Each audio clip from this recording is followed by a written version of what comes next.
Welcome to Spiritual Practices. I am Reverend Nancy Dibelius of the United Methodists of Upper New York. I would like to introduce you to a form of a practice known as art as prayer using mandalas.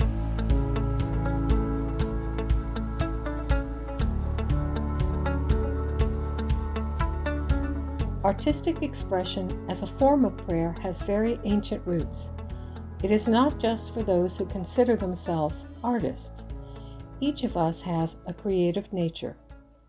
When you enter into prayerful space and allow that creative nature to guide your prayer, you make space for God, the Creator, to enter in as well. The word mandala means holy circle. The earliest mandalas were found in prehistoric sites. Over the centuries, they were used by many religions and served a variety of purposes. Mandalas were adopted for Christian use in the early centuries of Christianity, but they came into common usage during the Middle Ages. They were used in Benedictine monasteries in the 11th century as an aid in meditation and prayer. Within the next few centuries, they became commonplace in churches and cathedrals. The most well-known Christian form of the mandala is called the rose window.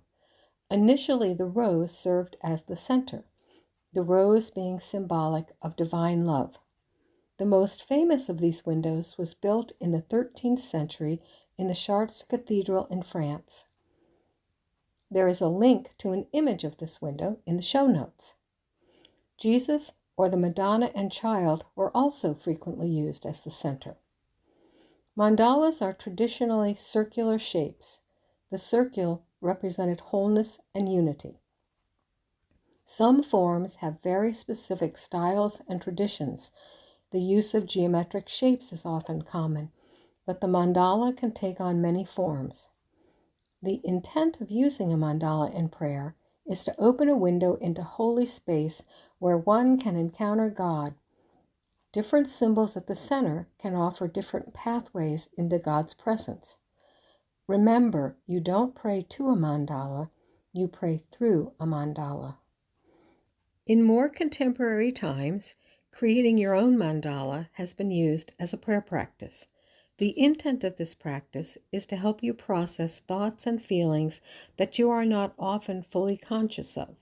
By inviting God into the creative practice, you are able to explore and express a level of relationship that you may not be fully aware of or be able to verbalize.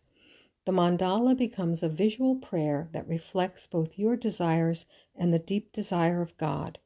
In this practice, it is important to reflect on what you created. Ask for God's guidance in processing what you created. This practice can be used to express any prayer you might lift to God. Guidance in a particular life circumstance you are dealing with, guidance in discerning a next step. It can also be used in response to reading Scripture as a way of hearing God's invitation to you in that Scripture today. If this is your first experience using art as a prayer form, I would invite you to enter into this practice using Scripture as a guide. Today, I will use a reading from Romans chapter 8. If you are able to move into a time of creating a mandala, gather together the necessary materials. A piece of paper as large as you are comfortable with, but at least 8.5 by 11. Draw a circle. You can draw one freehand, or I sometimes use something round as a guide. For example, a plate, a pot lid, a bowl. You can use paints, pastels, chalk, crayons, colored pencils. When you begin, start either with the center and work outward, or the outer edge and work toward the center. Let your prayer guide you on this. In the show notes, you will find a link to a mandala I created. I started with the outer circle. Use the colors and the shapes that you are drawn to. Allow your creative nature to guide you. Don't overthink this. Before you begin, open the practice with a brief prayer. Listen to your heart and let it guide you. Remember, this is a prayer.